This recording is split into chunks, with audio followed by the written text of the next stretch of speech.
Jordan আর Lebanon এই দুই দেশে বাংলাদেশ থেকে মহিলারা যাইয়া যে পরিমাণ অত্যাচার করে, মানে এই পরিমাণ অত্যাচার মনে হয় যে কোনো দেশও করতে পারে না। কারণ লেবানন আর জর্ডান দুই দেশে মানে আইন কারণ একটু কম।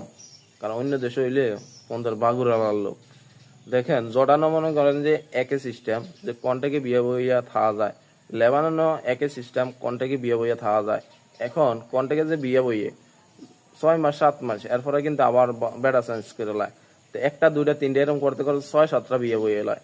কিন্তু এই মহিলার আর ইজ্জত মান সম্মান আসেনি। কিন্তু আমি যদি এখন মানে উচিত কথা কইতাম যাই না, তখন আমি ওই যে কি সবার কাছে খারাপ। আমি চাই যে সুস্থভাবে বাংলাদেশ দূতাবাস আছে বা সাফারা আছে, সাফারার মাধ্যমে যদি সঠিকভাবে বিয়ে করে করব। আর না হইলে কন্ট্যাক্টের বিয়ে করতে গেলে এগুলোরে আইনের আওতায় আইনা আইনের মাধ্যমে শাস্তি দেওয়া হোক, আমি এটা চাই। আর ভিডিওটা ভালো লাগলে আপনারা সবাই শেয়ার করবেন।